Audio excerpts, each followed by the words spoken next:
Welcome to Bebe's Sweet Story. Mapapakinggan niyo po ngayon ang isa na namang bagong storya na talaga namang inyong magugustuhan. Sabay-sabay po nating pakinggan ang kwento ng kanilang mga buhay. Si Ronaldo ay 20 years old at nag-aaral sa kolehiyo para maging engineer. Hindi masyadong gwapo pero batak ang katawan dahil sa pag-gym. Malaki eka nga ang kaha. May katangkaran sa kanyang taas na 5'10". May dating kahit papaano. Macho kung maituturing. Ipinanganak at lumaki siya sa San Pascual, Batangas. At tulad ng maraming Batanggenyo, may taglay na tapang at tibay ng loob. Siya ang tagapagtanggol ng kanyang mga tropa na nagkaisip at lumaking kasama niya. Minsan, isa sa katropa niya ang nakursunadahan ng isang siga sa Universidad sa Batangas City na kanilang pinapasukan, tinadyakan at pinagbababatukan ng kaibigan ni Ronaldo. Nang malaman niya ito, ay kaagad niyang pinuntahan ng tambayan ng siga at ng mga alipores na to. Pagkakita kay Ronaldo na dumating, agad na naglabas ng 29 balisong ang siga-siga at inundayan ng saksak si Ronaldo.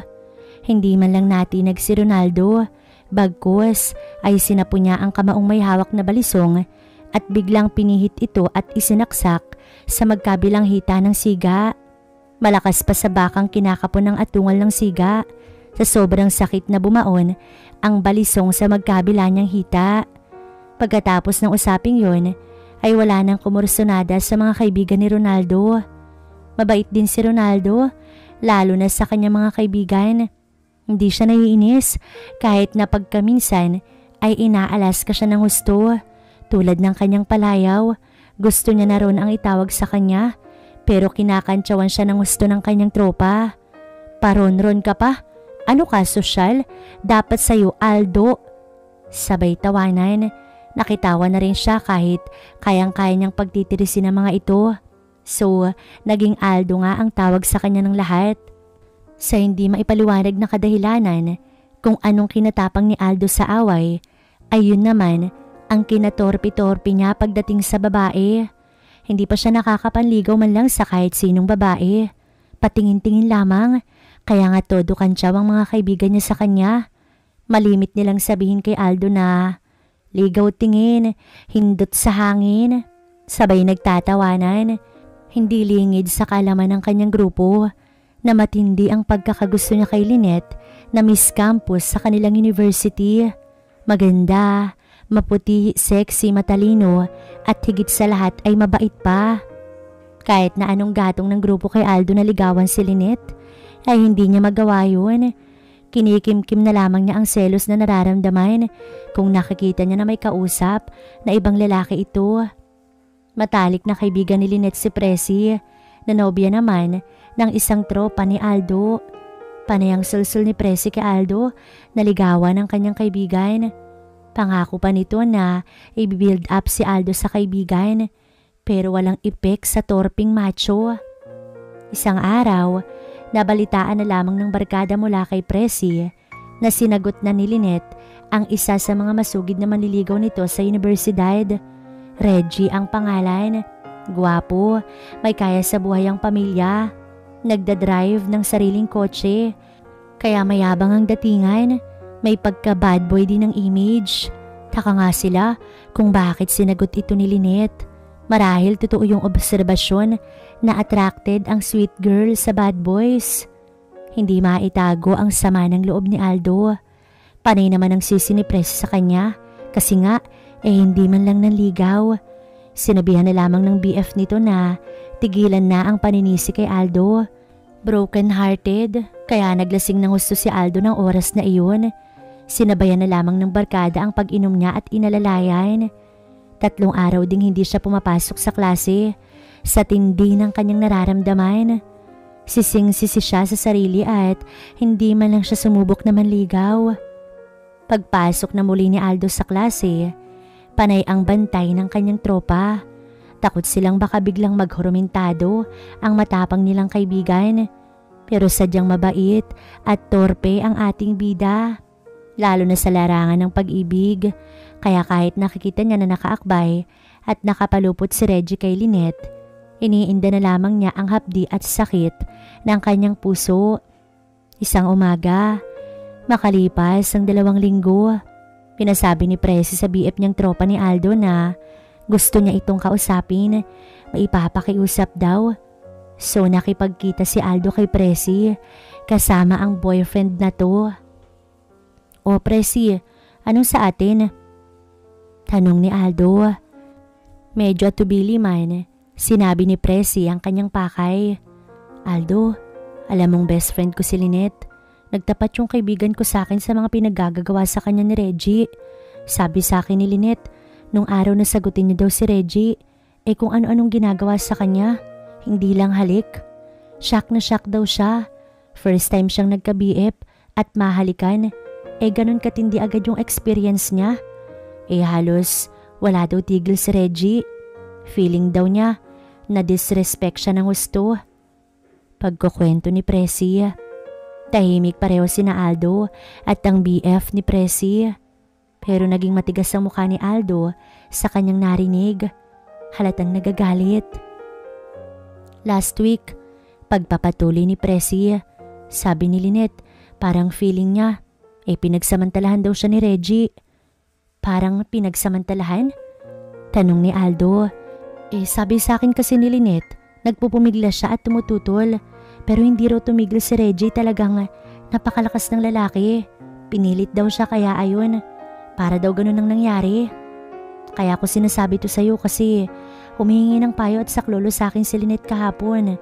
Kasi nung isang araw daw ay pinilit na naman siya ni Reggie. Alam kong may pagtingin ka kay Lynette, Aldo.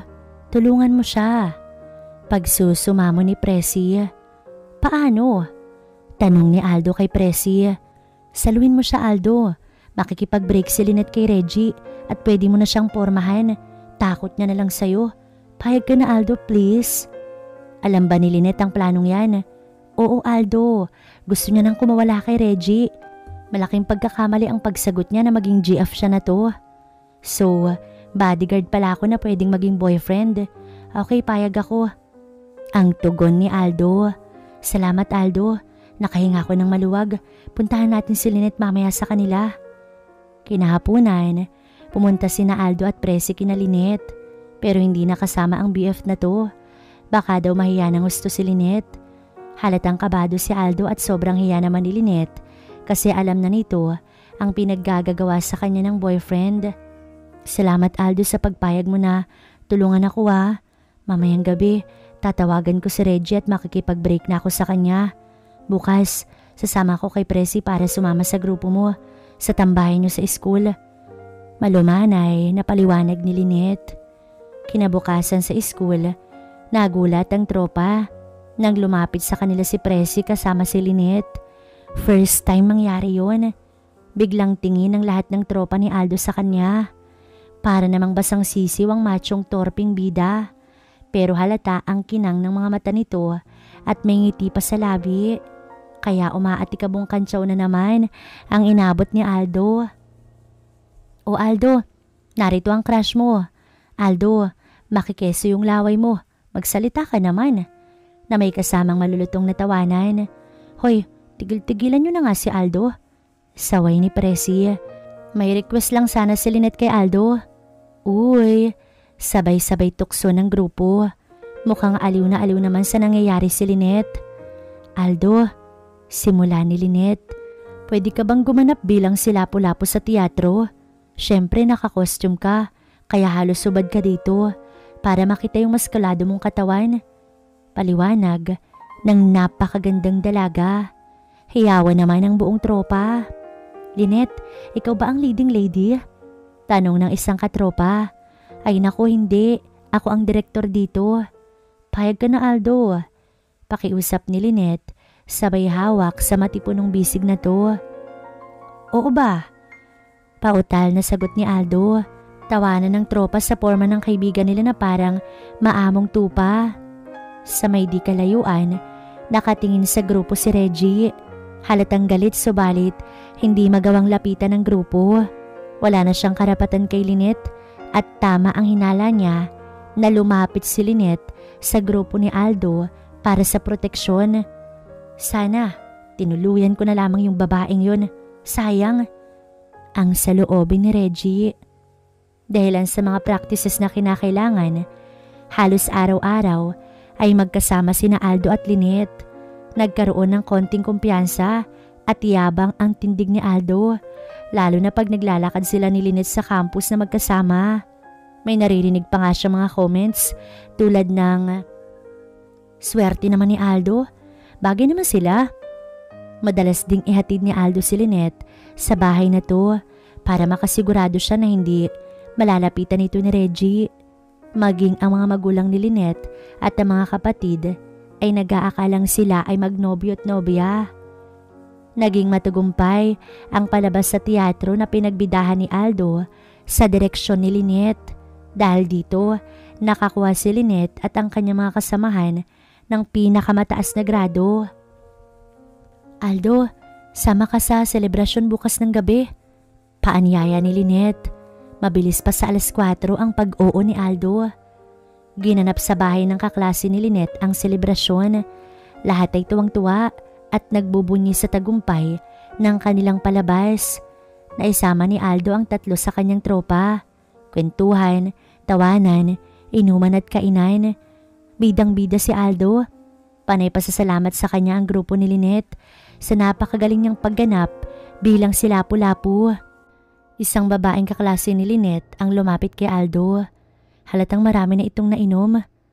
"Hey Aldo honey, patingin naman ang 6-packs abs mo." Sabay himas sa malamasil nitong bisig. At bago pa makasagot si Algo, ay bigla itong yumakap at hinalikan si Aldo. Hiyawan ng lahat maliban kay Lynette. "Go Aldo!" Ang buyo ng marami, lalo na ang tropa ni Aldo. Biglang natahimik ang lahat nang lumapit si Lynette at malakas na sinabing, "Hoy, hoy, hoy, hands off ka sa BF ko." Pati si Aldo ay nagulat. Yumakap sa tagiliran ni Aldo si Lynette at humilig sa malapad nitong dibdib. Napakalakas ng hiyawan at palakpakan ng nangyari. Panay ang high five ng marami kay Aldo, lalo na ng barkada na to. Hindi naman makapaniwala si Aldo. Nagbabalak pa nga lang siyang simulan ng panliligaw. Ngayon ay GF na niya. Totoo ba ito? Ang tanong niya sa kanyang sarili. Pati si Lynette ay nabigla din sa kanyang nagawa. Napalapit lang kaya ang loob niya kay Aldo dahil sa madalas silang magkasama kaya nagselos siya nang may humimas dito na ibang babae. "Totoo ba yung sinabi mo kanina, Lynette?" Ang tanong ni Aldo habang hinahatid niya ang bago niyang girlfriend. "Ayaw mo?" Tanong naman ni Lynette. "Syempre gustong gusto ko. Nag-isip lang ako na baka panakipbutas lamang ako. Gwapo at mayaman si Reggie, samantalang ako pangkaraniwan lamang." Ang nahihiyang wika ni Aldo. Tahimik lamang si Lynette. Tama ang sinabi ni Aldo. Sa isip niya, may damdamin pa siya kay Reggie. Kung hindi nga lang ito may pagkabastos at may respeto sa kanya, ay hindi niya ito ibibreak. Pero kailangan niya ng pangatawan ang kanyang sinabi sa party. "Espesyal ka Aldo." Ang tanging na sabi ni Lynette na kinatuwa naman ng ating bida. Gustong-gusto ni Aldo na yakapin at halik-halikan ng kanyang bagong GF. Subalit naalala niya ang ginawa ni Reggie kay Lynette noong araw na sinagot siya, kaya nagtimpi siya sa kanyang naisin. Ginawaran niya lang ng halik sa noo si Lynette bago siya nagpaalam pagkatapos niyang maihatid ito. Bagamat may konti pang duda, parang lumalakad sa alapaap si Aldo.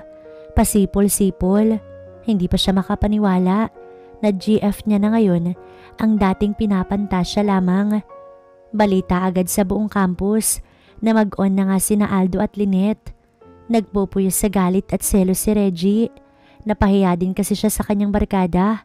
Pero alam niya at alam ng barkada niya na hindi nila kayang tapatan ang tapang at lakas ni Aldo at ang tropa na to. Habang lumilipas ang araw, kapansin-pansin ang pagbabago kay Aldo. Nagkaroon ito ng self-confidence. Bumabangka na sa mga usapan ng tropa. Dati, Tahimik at pangiti-ngiti lamang. At glowing si Aldo. Parang gumwapo ng konti. Panay nga ang biro ni Presi na baka maging habulin na siya ng mga babae sa campus dahil machong-macho na ang dating niya ngayon. Ikinatuwa naman ni Lynette ito dahil siya ang rason sa mga pagbabagong ito kay Aldo. Minsan sila lang ang magkasama. Nagpaalam si Aldo kay Lynette kung pwede niya itong mahalikan sa labi. Hindi pa niya kasi nahalikan sa lips ang GF hanggang sa pisngi at noo lang at konting payakap-yakap. Ayaw kasi niyang isipin ni Lynette na siya ay bastos tulad ng ex nitong si Reggie. Pumayag si Lynette sa pakiusap ng kanyang BF. Tinitigan muna siya ni Aldo bago ilapat ang mga labi nito sa kanya. Dampi lang sana. Nakatiko ang labi ni Aldo pero sinalubong siya ng nakabukas na mga labi ni Lynette. Si Lynette tuloy ang parang humalik kay Aldo. First kiss ito ni Aldo. Samantalang halatang naturuan ng gusto ni Regis si Lynette kung paano gawin yun. Nadarang si Aldo sa init na mga labi ni Lynette. Bagamat di sanay, sinabayan na lamang niya ang kanyang jowa. Ginaya nito ang ginagawa ng dalaga. Tumagal din ng 2 minuto ang kanilang halikan. Kapwa sila humihingal, lalo na si Aldo na punong-puno ng excitement. Muli na namang nagtagpo ang kanilang mga labi pagkatapos ng saglit na pagpapahinga. Mas matindi, mas malalim at mainit na halikan. At hindi lamang doon nagtapos yun. Talaga namang ginawa ni Lynette ang lahat ng kanyang makakaya. Masatisfied lamang si Aldo. Nakangiting tumitig si Lynette sa kanyang nobyo at ito ay nagtanong, "Mahal, satisfied ka ba?" "More than satisfied, mahal." Masayang umuwi ang binata. Dala-dala ang hindi malilimutang alaala na binigay sa kanya ng dalaga. Parang binura nito ang kanyang duda. Marahil nga sa ginawa namin kanina, tunay na mahal ako ni Lynette at hindi pa nakipbutas lamang ang nasa isip ng binata. May sigla ang bawat araw ni Aldo. Laging masaya, naging palabiro at gumwapo pa. Blooming talaga at dahilan nito lahat ay si Lynette. Trophy GF si Lynette. Sa porma, ganda, hubog ng katawan at pag-uugali ay champion talaga. Hindi siya nahihiyang mag-PDA, public display of affection kay Aldo. Malambing ito sa binata. Tinugon naman ni Aldo ito ng matinding respeto kay Lynette. Napakadalang kung akbayan niya ito in public. Halos palagi ay hawak kamay lamang ang ginagawa niya sa kasintahan pag sila ay nasa labas o kasama ang barkada. Pero iba, pag silang dalawa lamang sa isang pagkakataon, may nasabi si Presi na kinagulat ni Aldo. "Aldo, tindi mo ah." "Tindi?" ang may pagtatakang tanong ni Aldo. "Naku, nakwento na lahat sa akin ni Lynette, no?" "Kinwento sa'yo ni Lynette ang ginagawa namin?"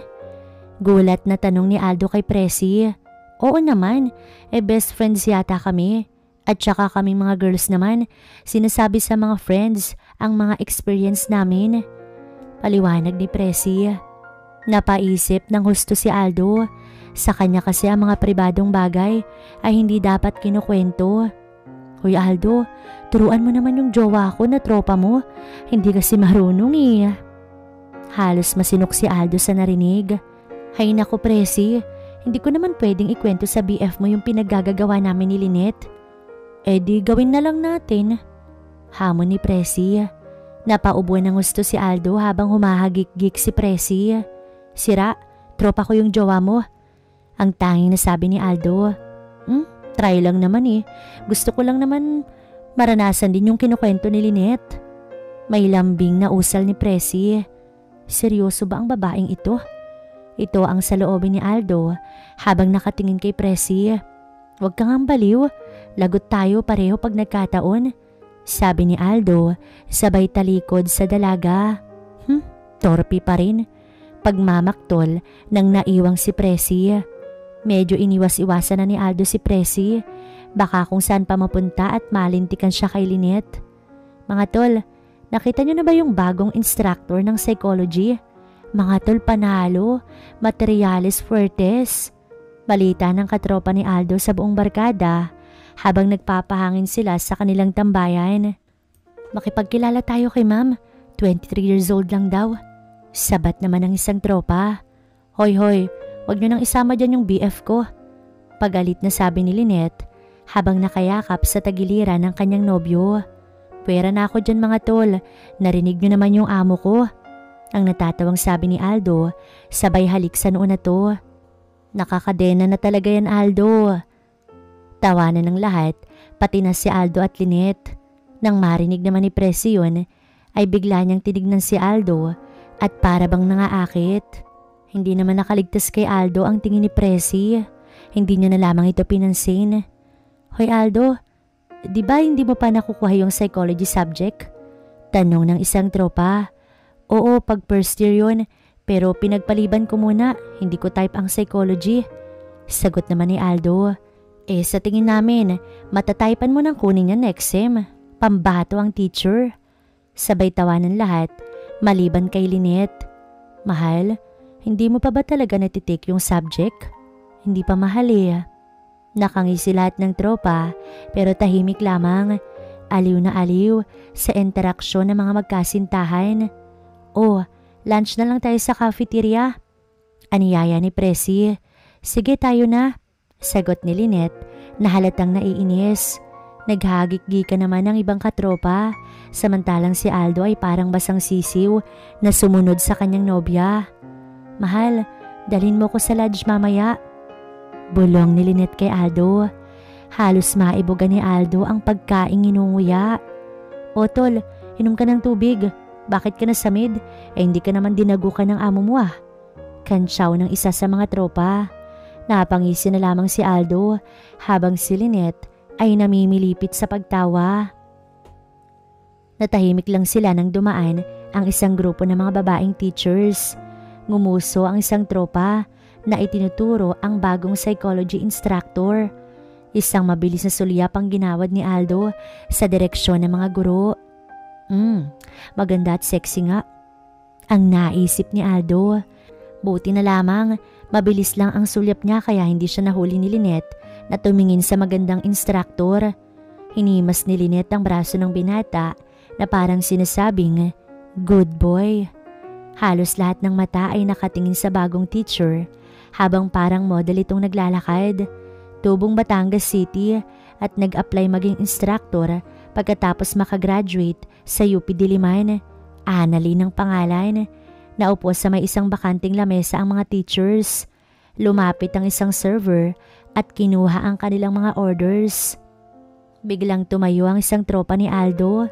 Bumili ng isang malamig na Coke in can at lumapit sa grupo ng mga guro. Habang kumakamot ng ulo at ubiling inabot ang Coke sa bagong guro sabay tingin sa grupo ni Aldo. Sabay-sabay lumingon ng mga guro sa direksyon ni Aldo. Nagtama ang mga mata ni Aldo at Annalyn. Ngumiti ng bahagya ang batang guro at bumuka ng bahagya ang bibig na parang sinasabing thank you. Nang nakabalik na ang tropa sa grupo, panay ang high five ng mga kabarkada. Pati si Lynette ay naki-high five din. Hindi nila alam na natupi ang mokong at sinabing kay Aldo galing ang Coke.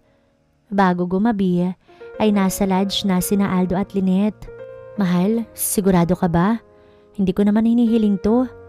Usal ni Aldo. Oo okay lang naman, mahal. Diretsyong tugon ng dalaga. Pagkarinig ni Aldo, biglang nagbago ang kanyang galaw. Agad niyang inihiga sa kama ang kanyang nobya. Marahang hinawakan na magkabilang pisngi at pinakatitigan ang kabuuan ng dalaga. Hindi na nagpaligoy-ligoy pa si Aldo at biglang hinalika na malambot na labi ni Lynette. Hinayaan nilang pakawalan ang kanilang nararamdaman sa isa't isa. Tila ba uhaw at gigil na gigil ang dalawang ito. Wala nang pakailam na mga oras na iyon dahil na rin sa kanilang tinatamasa. Pawisan pareho habang si Lynette naman ay napapapikit na mga oras na iyon. Hindi nga nagtagal ay narating nila ang rurok. Bagsak pareho at walang imikan. Saglit na nagpahinga dahil na rin sa pagod. Pakiramdam ni Aldo, Daig pa niya ang tumama ng loto. Pagkatapos noon, inihatid ni Aldo si Lynette sa kanilang bahay. Halatang may iniindang sakit si Lynette habang ito'y naglalakad, samantalang si Aldo ay abot sa magkabilang tenga ang ngiti. Hindi nakapasok ng 2 araw sa universidad si Lynette. May sakit daw. Dumalaw si Aldo sa nobya at nadat na niya dun si Presi na masama ang tingin sa kanya. Grabe naman ang ginawa mo sa kaibigan ko. Hayan tuloy hindi makatayo. Sisi ni Presi kay Aldo. Pero biglang kambyo. Pero inggit ako kay Lynette Sana naman maranasan ko rin yun. Wika ni Presi. Di ayain mo yung BF mo. Sagot naman ni Aldo. Palay na nga ang lumalapit, ayaw pang tumuka. Padabog na winika ni Presi. Kahit nahihirapan pa ay lumabas ng kwarto si Lynette upang harapin ang kasintahan. Mahal, baka next week na ako pumasok Masakit pa rin Malambing na sabi ng dalaga. Pero wag kang puporma sa iba lalong-lalo na dun sa teacher. Lagot ka sa akin pag nagkataon. Si Presi ang mga mata ko. Tumingin si Aldo kay Presi at inirapan lamang siya na to. Mag-isang naglakad si Aldo sa pasilyo ng universidad nang makasalubong niya ang bagong teacher. Unang umiti si Annalyn kay Aldo at bumati naman ang binata. Good morning, Miss Reyes. Uy, thank you sa coke na bigay mo Sambit ni Annalyn na medyo kinagulat ni Aldo pero sinakyan niya na lamang ito. You're welcome, miss. By the way, pahabol ni Annalyn, nakuha mo na ba yung psychology? Hindi pa po miss Next sem ko pa po kukunin. Nahihiyang sagot ng binata. So magiging student pala kita next sem. That's good. Sabay ngiti ng ubod ng tamis. Napansin na lamang ni Aldo na napakaraming estudyante ang nakatingin sa kanila. Medyo natakot siya at baka may magsabi sa katipan niya. Kaya dalian siya nagpaalam sa guro na pinagtaka naman na to. Hindi pa natatapos ang araw, nagulat na lamang si Aldo nang may tumapik sa kanyang balikat. Si Reggie. Instinct, agad siyang pumorma. Agad namang nagpaliwanag si Reggie. Oops pare, hindi away ang sadya ko. Kumalma si Aldo. Aldo, alam ko na GF mo ngayon si Lynette, yung ex ko. Naging gago ko kaya nakipag-break yun sa akin pero mahal ko pa rin siya pare. Naglakas loob akong kausapin ka out of respect kasi bala ko ulit tigawan siya Hindi pambabastos ito sa'yo pare. Mahal ko lang talaga si Lynette. Paliwanag ni Reggie. Medyo humanga ng konti si Aldo sa ginawa ni Reggie.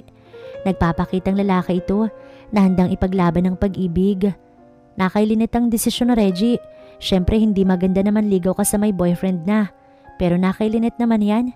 Sagot ni Aldo na walang bahid ng galit. Gusto ko lang wag mong kakausapin si Lynette dito sa campus. Mababastos ako pag nagkataon. Puntahan mo sa bahay nila at humingi ka rin ng pahintulot sa kanya at sa magulang niya. Yan lang ang pwede kong masabi sa'yo. Pagtatapos ni Aldo. Salamat Aldo sa pag-unawa. Pag hindi pumayag si Lynette sa payo mo, makakatiyak ka na hindi na ako manggugulo sa inyo. Nagkamay ang dalawang lalaki. Bagamat panatag ang kalooban ni Aldo sa nangyari, parang may kurot sa kanyang puso. Kahit nagawa niya na ang lahat kay Lynette, parang hindi mawala-wala ang kanyang pakiramdam na siya'y panakipbutas lamang, na ang kanyang kasintahan ay sa kanya sa ngayon lamang.